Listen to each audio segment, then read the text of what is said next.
નમસ્કાર મિત્રો, હું સુતરિયા મિતા, સ્પેશિયલ એજ્યુકેટર, તાલુકો સુજીદ્રા, જિલ્લો આણંદ. સમગ્ર શિક્ષા અભિયાન અંતર્ગત હું આજે આપની સમક્ષ બૌદ્ધિક અક્ષમતાના કારણો અને તેના પ્રકારો વિશેની સમજ આપતો વિડીયો રજૂ કરું છું. બૌદ્ધિક અક્ષમતા એક એવી પરિસ્થિતિ છે કે જેમાં બાળકના મગજનો વિકાસ સામાન્ય અથવા અપૂરતો થયેલો જોવા મળતો હોય છે. બાળક શારીરિક રીતે જેમ જેમ મોટું થતું જાય તેમ તેમ તેના લક્ષણો આપણને જોવા મળતા હોય છે. તો સમાજમાં આવા બાળકો ન જન્મે તે માટે આપણે બૌદ્ધિક અક્ષમતા કેમ થાય છે તે માટેના કારણો જાણવા ખૂબ જરૂરી બને છે. તો આપણે તેની સમજ મેળવવા માટે હું તમને બૌદ્ધિક અક્ષમતાના કારણો અને તેના પ્રકારોની સમજ આપું છું. બૌદ્ધિક અક્ષમતાવાળા બાળકો જન્મવા માટે 3 કારણો જવાબદાર બને છે. તેમાં પ્રથમ કારણ છે જન્મ પહેલાંનું કારણ, બીજું કારણ છે જન્મ દરમિયાનનું કારણ અને ત્રીજું કારણ છે જન્મ પછીનું કારણ. હવે આપણે જોઈએ પહેલું કારણ, જન્મ પહેલાંના કારણો. તો જન્મ પહેલાંના કારણોમાં જ્યારે માતાની ઉંમર 35 વર્ષથી વધુ હોય ત્યારે આવા બાળકો જન્મવાની શક્યતાઓ ખૂબ વધી જતી હોય છે. અથવા તો જ્યારે માતાએ કોઈ ગર્ભપાત કરવા માટેની કોઈ દવા લીધી હોય, અથવા માતાને કોઈ માદક દ્રવ્યોનું કોઈ સેવન કરતા હોય, કે માતાને કોઈ ચેપી રોગ થયેલ હોય, તો પણ આવું આપણે બાળક જન્મવાની શક્યતાઓ ખૂબ વધી જતી હોય છે.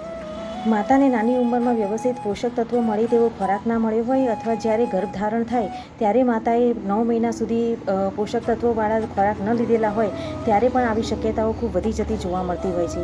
અથવા જ્યારે માતાને કોઈ મોટી બીમારી થઈ હોય કે તેને કોઈ મોટી બીમારીની કોઈ દવાઓ લીધી હોય ત્યારે પણ આવી શક્યતાઓ ખૂબ વધી જતી હોય છે.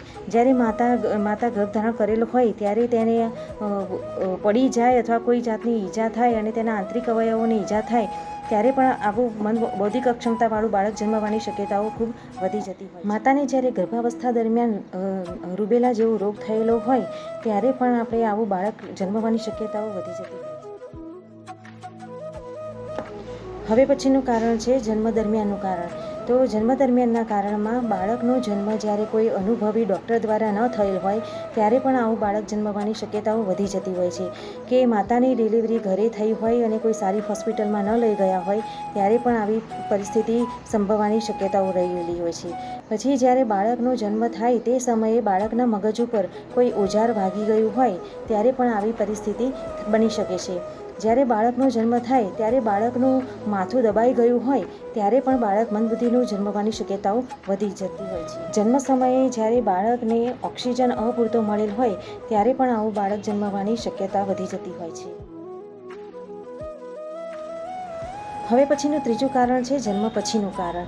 તો જન્મ પછી જ્યારે બાળકનો જન્મ થાય તે પછી બાળકને કમળો થયો હોય અથવા બાળકને ઓક્સિજન ઓછું મળતા બાળકનું શરીર ભૂરા રંગનું થઈ ગયું હોય, કે પછી બાળકને જન્મ પછી તરત રડ્યું ના હોય અથવા ઓછા પ્રમાણમાં રડ્યું હોય ત્યારે પણ બાળકને મંદબુદ્ધિ થવાના ચાન્સીસ વધી જતા હોય છે. જ્યારે બાળકને નાની ઉંમરમાં ઊંટાંટીયું, ઓરી, અછબડા, પોલિયો કે ઝેરી તાવ જેવી ગંભીર બીમારી થઈ હોય ત્યારે પણ બાળકને મંદબુદ્ધિ થવાની શક્યતા વધી જતી હોય છે. બાળકમાં થાઇરોઇડની ગ્રંથિના કારણે પણ બાળકમાં મંદબુદ્ધિપણું આવવાની શક્યતાઓ ખૂબ વધુ પ્રમાણમાં જોવા મળે છે. આમ આપણે બાળકો બૌદ્ધિક અક્ષમતાવાળા કેમ જન્મે છે તો તેના કારણો જોયા. તો આ કારણો આપણે જે જોયા તેમાં મેઇન વસ્તુ એ જ છે કે આમાં આપણે જ્યારે માતા ગર્ભ ધારણ કરે ત્યારે તેની ઉંમર નાની હોવી જોઈએ, તેણે વ્યવસ્થિત પોષક દ્રવ્યો લેવા જોઈએ, દવાઓ ઓછી લેવી જોઈએ, તેણે એક્સરે ઓછા પડાવવા જોઈએ, પૂરતું ધ્યાન આપવું જોઈએ, બાળકને કંઈ ઈજા ન થાય તેનું ધ્યાન રાખવું જોઈએ, બીજી કોઈ આડઅસર કરે તેવી કોઈ દવાઓ ન લેવી જોઈએ, અને માતાએ પોતાનું સંપૂર્ણ ધ્યાન રાખીને અધૂરા માસે બાળકની ડિલિવરી ન થાય તે પ્રમાણે માતાએ પોતાનું ધ્યાન રાખવું જોઈએ. હવે આપણે જોઈએ બૌદ્ધિક અક્ષમતાના પ્રકારો. તો બૌદ્ધિક અક્ષમતાના પ્રકારો એ જે બૌદ્ધિક અક્ષમતાવાળા બાળકો હોય છે તેમનો શારીરિક દેખાવ અને તેમની માનસિક ઉંમર જે પ્રમાણે હોય તે પ્રમાણે તેમને અલગ અલગ કક્ષામાં મૂકવામાં આવેલ છે. તો આ બાળકોને તેમની કાર્યક્ષમતા પ્રમાણે, તેમના શારીરિક વિકાસ પ્રમાણે અને તેમની માનસિક ઉંમર પ્રમાણે તે લોકોની કેટેગરી નક્કી કરેલી હોય છે. ઉપરાંત આ બાળકોનામાં અલગ અલગ ખામી બી જોવા મળતી હોય છે. તો તે ખામી પ્રમાણે બૌદ્ધિક અક્ષમતાના અલગ અલગ પ્રકારો પાડવામાં આવેલ છે. બૌદ્ધિક અક્ષમતાના પ્રકારો જે છે તે 3 રીતે પાડવામાં આવેલ છે. એક છે શૈક્ષણિક રીતે, બીજું છે મેડિકલ રીતે અને ત્રીજું છે મનોવૈજ્ઞાનિક રીતે. તો શૈક્ષણિક રીતે જે બૌદ્ધિક અક્ષમતા છે તેના પ્રકારો આપણે 3 રીતે પાડવામાં આવે છે. એક છે એજ્યુકેબલ, બીજું છે ટ્રેનેબલ અને ત્રીજું છે કાસ્ટોડિયલ.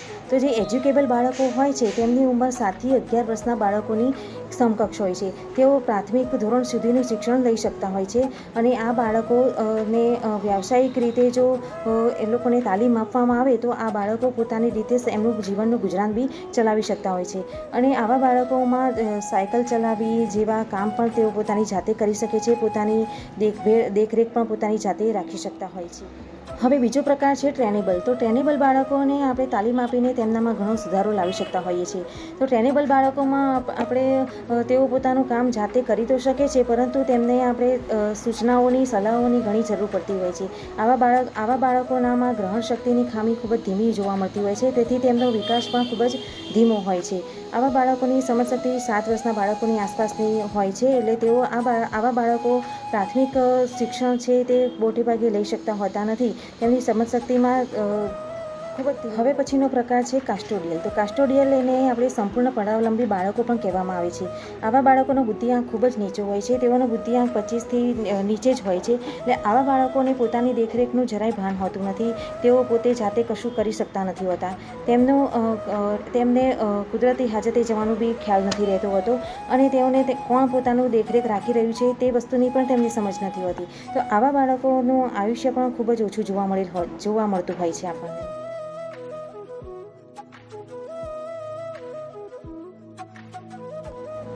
હવે પછીનો પ્રકાર છે મનોવૈજ્ઞાનિક રીતે બૌદ્ધિક અક્ષમતાના પ્રકારો. તો મનોવૈજ્ઞાનિક રીતે બૌદ્ધિક અક્ષમતાના પ્રકારોમાં 4 પ્રકારો પાડવામાં આવેલા છે, કે જેમાં એક છે માઇલ્ડ, બીજું છે મોડરેટ, ત્રીજું છે સિવિયર અને ચોથું છે પ્રોફાઉન્ડ. તો માઇલ્ડમાં આપણે આમાં આઈક્યુ આંક નક્કી કરેલા હોય છે. તો માઇલ્ડમાં આપણે 50થી 70નો આઈક્યુ આંક હોય છે. પછી મોડરેટમાં હોય છે તે 35થી 50નો હોય છે. સિવિયરમાં હોય છે તે 35થી 20નો હોય છે અને પ્રોફાઉન્ડમાં 20થી નીચેનો હોય છે. તો જે માઇલ્ડ કક્ષાના બાળકો હોય છે તેમની સમજશક્તિ 7 થી 11 વર્ષના જે બાળકો હોય તે લોકોના સમજશક્તિ પ્રમાણેની હોય છે. આવા બાળકો તે પ્રાથમિક શિક્ષણ લઈ શકતા હોય છે, પોતાની દેખરેખ જાતે રાખી શકતા હોય છે. આવા બાળકોને એજ્યુકેબલ બાળકો કહેવામાં આવે છે. આવા બાળકોને જો વ્યવસ્થિત રીતે આપણે વ્યાવસાયિક તાલીમ આપીએ તો તેઓ લોકો પોતાની રીતે પોતાની જીવન ચલાવી શકતા હોય છે. તેમને આપણે વ્યાવસાયિકમાં આપણે પગલુંછણિયા બનાવવા, ફાઇલ બનાવી, મીણબત્તી બનાવી, રાખોડીઓ બનાવી કે એવું કોઈ પણ આપણે વ્યાવસાયિક કાર્ય લોકોને શીખવાડીએ તો તેઓ પોતાની રીતે આગળ વધી શકતા હોય છે. આવા બાળકોને સમજશક્તિ આપણા જેટલી નથી હોતી, પણ તે લોકોની સમજશક્તિ ઘણી ઓછી હોય છે, પણ આ બાળકો પોતાની રીતે પોતાનું જીવન જીવી શકતા હોય છે. આવા બાળકોનો શારીરિક દેખાવ એ આપણા સામાન્ય બાળકના જેવું જ જોવા મળતો હોય છે. આવા બાળકોને જોઈને આપણને ખ્યાલ નથી આવતો કે આ બાળક મંદબુદ્ધિનું છે, પણ જેમ જેમ આપણે તેની પાસે રહીએ, તેને ઓળખીએ અને તેની કાર્યક્ષમતા પર ધ્યાન રાખીએ ત્યારે આપણને ખ્યાલ આવતો હોય છે કે આ બાળકમાં થોડું ઘણું મંદબુદ્ધિપણું દેખાય છે. તો આપણે તે પ્રમાણે તેને તાલીમ આપવી જોઈએ અને તેના સારવાર કરાવવી જોઈએ, તો તેથી તે બાળકને પોતાની રીતે સ્વાવલંબી બની શકે. હવે પછીનો પ્રકાર છે મોડરેટ કક્ષાનો. તો મોડરેટ કક્ષાનો જે આઈક્યુ આંક હોય છે તે 35થી 50ની આસપાસ હોય છે. તો આવા બાળકોની જે ગ્રહણ શક્તિ હોય છે તે ખૂબ જ ધીમી જોવા મળતી હોય છે. આવા બાળકો પોતાનું પ્રાથમિક જે શિક્ષણ હોય છે તે પૂરેપૂરું લઈ શકતા નથી હોતા અને આવા બાળકોને વ્યાવસાયિક દ્રષ્ટિએ પણ ખૂબ જ તાલીમની જરૂર પડતી હોય છે. હવે પછીનો પ્રકાર છે સિવિયર. તો આ સિવિયર કક્ષાના બાળકો જે હોય છે તેમનો આઈક્યુ આંક એ 35થી નીચે 20થી 35ની આસપાસ હોય છે. એટલે આવા બાળકો જે છે તેઓની ગ્રહણ શક્તિ ખૂબ જ ધીમી હોય છે અને તેઓના મગજમાં ખૂબ જ ખામી જોવા મળતી હોય છે. તો આવા બાળકો જે હોય છે તેમને દેખરેખ માટે કોઈ વ્યક્તિની જરૂર પડતી હોય છે અને તેઓ લોકોની તાલીમ માટે ખૂબ જ મહેનતની જરૂર પડતી હોય છે અને તબક્કાવાર વારંવાર પુનરાવર્તન કરીને તેમને તાલીમ આપવી પડતી હોય છે. આવા બાળકોનો જે સમજશક્તિ હોય છે તે 3 વર્ષથી જે નીચેના બાળકો હોય તે પ્રમાણેની આવા બાળકોની સમજશક્તિ આપણને જોવા મળતી હોય છે. હવે પછીનો પ્રકાર છે પ્રોફાઉન્ડ. તો પ્રોફાઉન્ડમાં જે આઈક્યુ લેવલ હોય છે તે 20થી નીચેની આસપાસનો હોય છે. તો આવા જે બાળકો હોય છે તે લોકોના બાળકોમાં મગજની ખામી ખૂબ જ જોવા મળતી હોય છે. તેમની દેખરેખ કોણ રાખી રહ્યું છે તેની પણ આવા બાળકોની સમજશક્તિ નથી હોતી અને આવા બાળકોનું આયુષ્ય ખૂબ જ ઓછું જોવા મળતું હોય છે.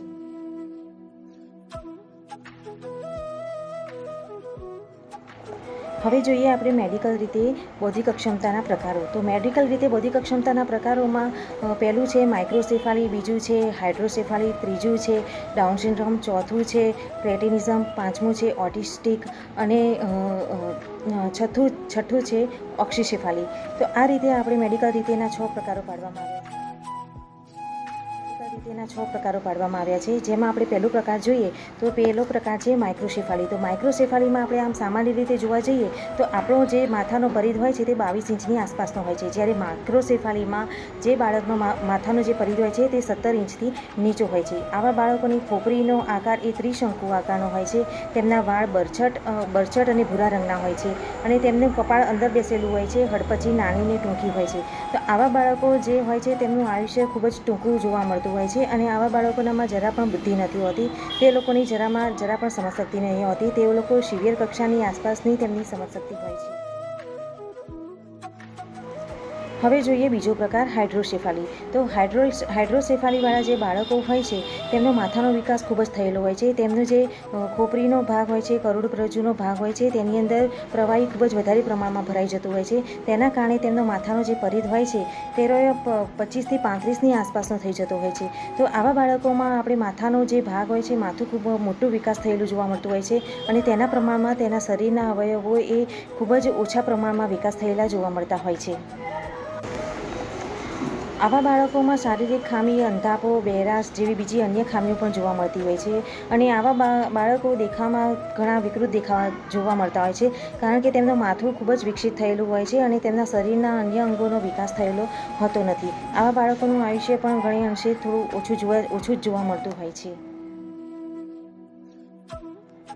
હવે જોઈએ ત્રીજું લક્ષણ ડાઉન સિન્ડ્રોમ. તો ડાઉન સિન્ડ્રોમનું જે લક્ષણ છે તેમાં બાળકોનો ચહેરો એ મોંગોલિયન જાતિને મળતો આવતો હોય છે અને આવા બાળકો મોટે ભાગે જે 35 વર્ષથી મોટી ઉંમરની સ્ત્રીઓ ગર્ભધારણ કરતી હોય ત્યારે આવા બાળકો જન્મવાની શક્યતાઓ ખૂબ વધી જતી હોય છે અને આવા બાળકોમાં આપણે તેમના લક્ષણોમાં જોઈએ તો આવા બાળકોના જીભ એ જાડી ને બુઠ્ઠી હોય છે, હાથના આંગળા ચપટા અને બુઠ્ઠા હોય છે.